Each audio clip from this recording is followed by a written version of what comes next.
Hi friends, ഞാൻ ഫുഡീസിൽ ഞാൻ ഇന്ന് വന്നേക്കുന്നത് മസാല ദോശയുടെ റെസിപ്പിയുമായിട്ടാണ്. അപ്പോൾ നമ്മൾ സാധാരണ ദോശയ്ക്ക് ഉണ്ടാക്കുന്ന മാവ് റെഡിയാക്കും പോലെയല്ല ഇതിനുണ്ടാക്കുന്നത്. കുറച്ച് ചേരുവകൾ കൂടുതൽ ചേർക്കണം. അപ്പോൾ അതെങ്ങനെയെന്ന് ഞാൻ പറഞ്ഞു തരാം. അപ്പോൾ നമുക്ക് ഒട്ടും സമയം കളയാതെ വീഡിയോയിലേക്ക് പോകാം.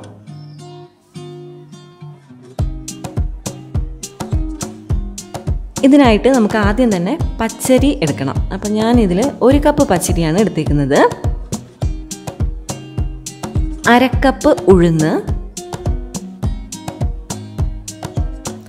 പിന്നെ നമുക്കിതിലേക്ക് വേണ്ടത് കടലപ്പരിപ്പാണ്. അപ്പോൾ കടലപ്പരിപ്പ് 2 ടേബിൾ സ്പൂൺ ചേർത്ത് കൊടുക്കാം. പിന്നെ കുറച്ച് ഉലുവ ഒരുപാടായി പോകരുത്, കഴിക്കും, കുറച്ചിട്ടാൽ മതി. ഇനി ഇത് നന്നായി ഞാൻ വാഷ് ചെയ്തെടുത്തിട്ടുണ്ട്. ഇനി ഇതിലേക്ക് നമുക്ക് ഇത് സോക്ക് ചെയ്യാൻ ആവശ്യമുള്ള വെള്ളം ഒഴിച്ചു കൊടുക്കാം. ഇനി നമുക്കിത് അടച്ചു വെക്കാം.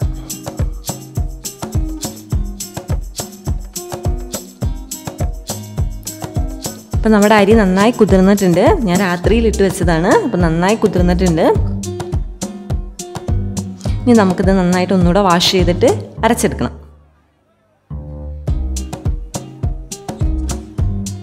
അപ്പം ജാറിലേക്ക് ഇട്ട് കൊടുക്കുക.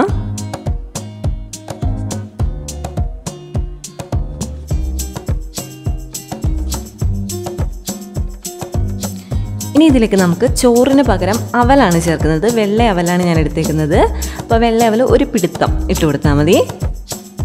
അപ്പോൾ നമ്മൾ ചോറല്ല ഇതിൽ ചേർത്ത് കൊടുക്കുന്നത്. അപ്പോൾ ഈ അവൽ കിട്ടാത്തൊരു കുറച്ച് ചോറിട്ട് കൊടുത്താൽ മതി.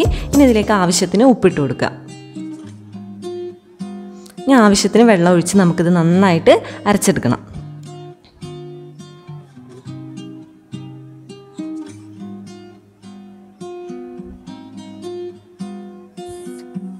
നന്നായിട്ട് ഞാൻ അരച്ചെടുത്തിട്ടുണ്ട്. ഇനി ഇത് നമുക്കൊരു പാത്രത്തിലേക്ക് ഒഴിച്ചു വെക്കാം. അപ്പം നമ്മൾ സാധാരണ ദോശ ഉണ്ടാക്കുമ്പോൾ കടലപ്പരിപ്പ് അരയ്ക്കാറില്ല. അപ്പം ഇതുണ്ടാക്കുമ്പോൾ കുറച്ച് കടലപ്പരിപ്പും കൂടെ ചേർത്ത് അരയ്ക്കണം. പിന്നെ അവലും കൂടെ ചേർക്കണം.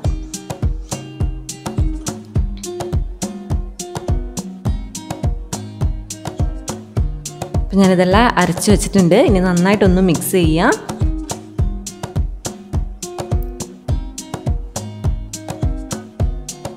നല്ലൊരു ദോശമാവിൻ്റെ പരുവത്തിലാക്കി എടുക്കണം. നല്ല ലൂസായിട്ട് കലക്കി വെക്കണം.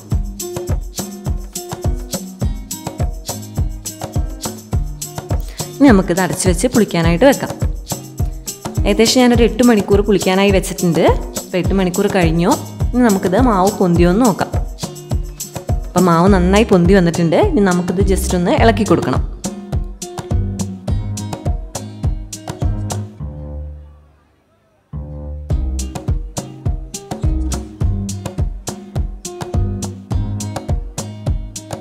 ഇനി നമുക്ക് മസാല ദോശയ്ക്ക് വേണ്ട ചമ്മന്തിയും മസാലയും നമുക്ക് റെഡിയാക്കി എടുക്കണം. അപ്പോൾ അതിനായിട്ടൊരു പാൻ വെക്കുക. ആദ്യം തന്നെ നമുക്ക് മസാല ചമ്മന്തി റെഡിയാക്കി എടുക്കാം. അപ്പോൾ അതിലേക്ക് കുറച്ച് വെളിച്ചെണ്ണ ഒഴിച്ചു കൊടുക്കുക. ഒരു 3 ടീസ്പൂണോളം ഒഴിച്ചു കൊടുക്കുക.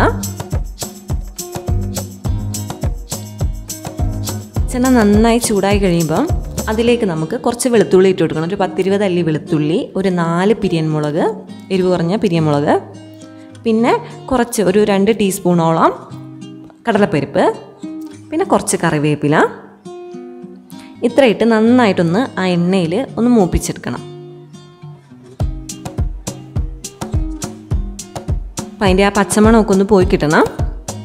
അപ്പോൾ ഇത് റെഡി ആയിട്ടുണ്ടെങ്കിൽ നമുക്ക് സ്റ്റവ് ഓഫ് ചെയ്യാം. ഇനി ഇത് നമുക്ക് അരയ്ക്കാനായിട്ട് ജാറിലേക്ക് ഇട്ട് കൊടുക്കാം.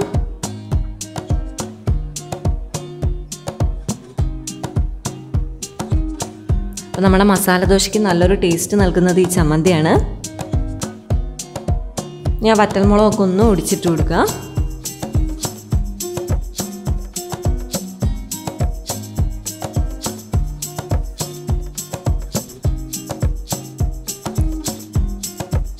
ആ എണ്ണയൊക്കെ അതിലേക്ക് ഒഴിച്ചു കൊടുക്കണം അരയ്ക്കാനായിട്ട്.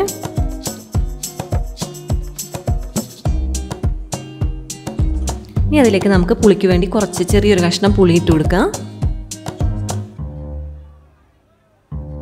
ആവശ്യത്തിന് ഉപ്പ് ഇട്ട് കൊടുക്കാം. ഇനി ഇത് നമുക്ക് നന്നായിട്ട് അരച്ചെടുക്കണം.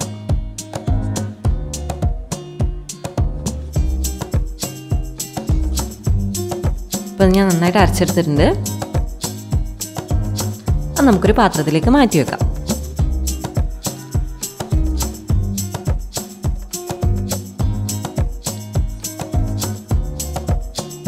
ഇനി നമുക്ക് മസാല ദോശയ്ക്ക് വേണ്ട മസാല റെഡിയാക്കാം. അപ്പോൾ അതിനായിട്ടൊരു പാൻ വെച്ച് അതിലേക്ക് ഒരു 3-4 ടീസ്പൂണോളം വെളിച്ചെണ്ണ ഒഴിച്ചു കൊടുക്കുക. എണ്ണ നന്നായി ചൂടായി കഴിയുമ്പം അതിലേക്ക് സവാള ഇട്ട് കൊടുക്കണം. ഇത് ഏകദേശം ഞാനൊരു 1.5 സവാള എടുത്തിട്ടുണ്ട്, ചെറുതായിട്ട് അരിഞ്ഞതാണ്. അത് അതിലേക്ക് ഇട്ട് കൊടുക്കുക.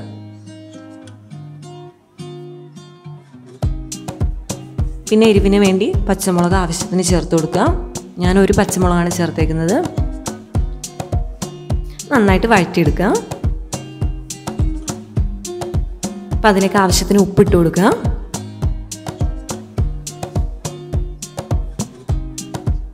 കുറച്ച് മഞ്ഞൾപ്പൊടിയും കൂടി ഇട്ട് കൊടുക്കുക. ഒരു 1/4 ടീസ്പൂൺ മഞ്ഞൾപ്പൊടി ഇട്ട് കൊടുക്കുക. നന്നായിട്ട് ഇളക്കി കൊടുക്കുക. നന്നായി വഴറ്റിയെടുക്കുക. അതിൽ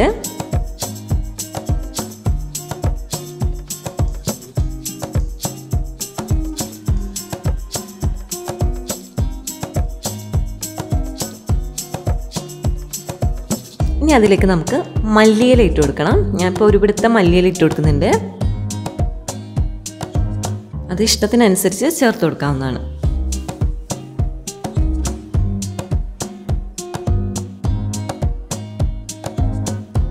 നന്നായിട്ട് മിക്സ് ചെയ്തെടുക്കുക.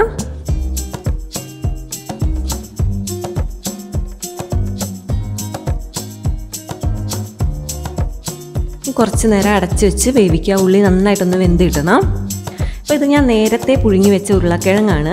കുറച്ച് മഞ്ഞൾപ്പൊടിയും ഉപ്പും ഇട്ടാണ് പുഴുങ്ങി വെച്ചത്. ഇത് നന്നായിട്ട് നമുക്കൊന്ന് ഉടച്ചെടുക്കണം.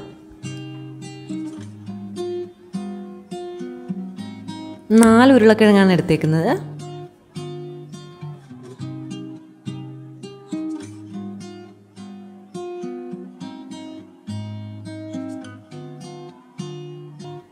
നന്നായിട്ട് ഉടച്ചെടുക്കണത്.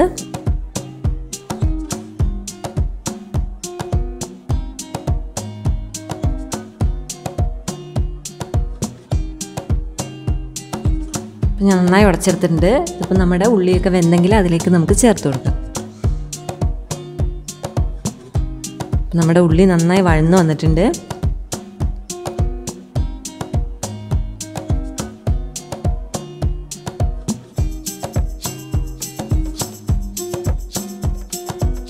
ഉള്ളിയൊക്കെ നന്നായി വഴന്നു വന്നിട്ടുണ്ട്. അപ്പോൾ നമുക്ക് ഇനി നമ്മൾ ഉടച്ചു വെച്ച ഉരുളക്കിഴങ്ങ് അതിലേക്ക് ചേർത്ത് കൊടുക്കാം. ഇനി നന്നായിട്ട് നമുക്കിതിലൊന്ന് മിക്സ് ചെയ്തെടുക്കണം.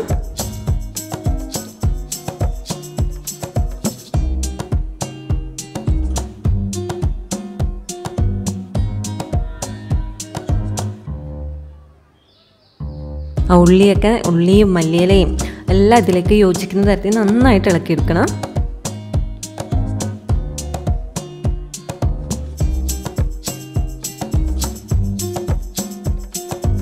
കുറച്ച് നേരം ഒന്ന് അടച്ചു വെച്ച് കുക്ക് ചെയ്യണം. ഈ മസാലയൊക്കെ നന്നായിട്ടൊന്ന് ആകാനാണ്.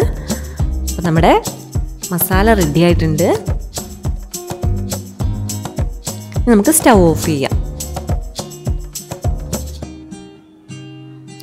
നമുക്ക് ദോശ ഉണ്ടാക്കിയെടുക്കണം. അപ്പോൾ അതിനായിട്ട് നമുക്ക് ദോശക്കല്ല് വെക്കാം. അപ്പോൾ കല്ല് നന്നായി ചൂടായിട്ട് അതിൽ കുറച്ച് എണ്ണ തേച്ച് കൊടുക്കുക. ഇനി നമുക്കതിലേക്ക് മാവ് ഒഴിച്ചു കൊടുക്കണം.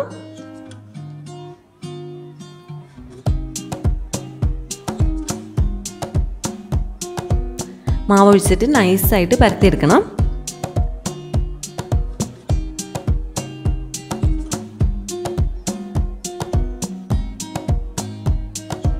നല്ല ഹൈ ഫ്ലെയിമിൽ തന്നെയാണ് ഞാൻ ഇട്ടേക്കുന്നത്.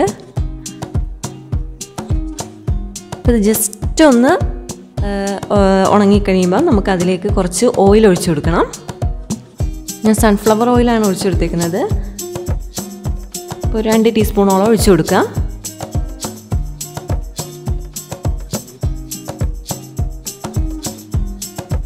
അപ്പോൾ ചെറുതായിട്ട് ബ്രൗൺ കളർ ആകാൻ തുടങ്ങുമ്പോൾ നമ്മൾ ആ നേരത്തെ അരച്ച് വെച്ച ചമ്മന്തി ഇതിലേക്ക് അപ്ലൈ ചെയ്ത് കൊടുക്കുക.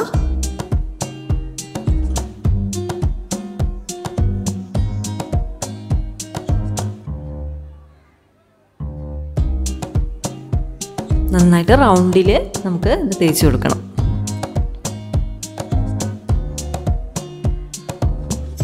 ഇനി അതിൻ്റെ നടുക്ക് നമുക്ക് ആവശ്യത്തിന് മസാലയും കൂടെ വെച്ച് കൊടുക്കാം. അപ്പോൾ ദോശ നന്നായിട്ട് ആയിട്ടുണ്ട്. ഇനി നമുക്കിത് ഫോൾഡ് ചെയ്തെടുക്കണം. അപ്പോൾ നിങ്ങൾക്ക് ഇഷ്ടപ്പെട്ട രീതിയിൽ ഇത് ഫോൾഡ് ചെയ്തെടുക്കാവുന്നതാണ്.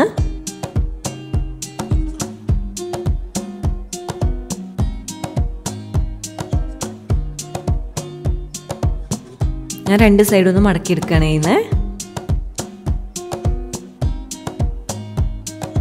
നന്നായിട്ട് നല്ല കളറൊക്കെ വന്നിട്ടുണ്ട്. മസാല ദോശേൻ്റെ നല്ല ബ്രൗൺ കളറായി വന്നിട്ടുണ്ട്.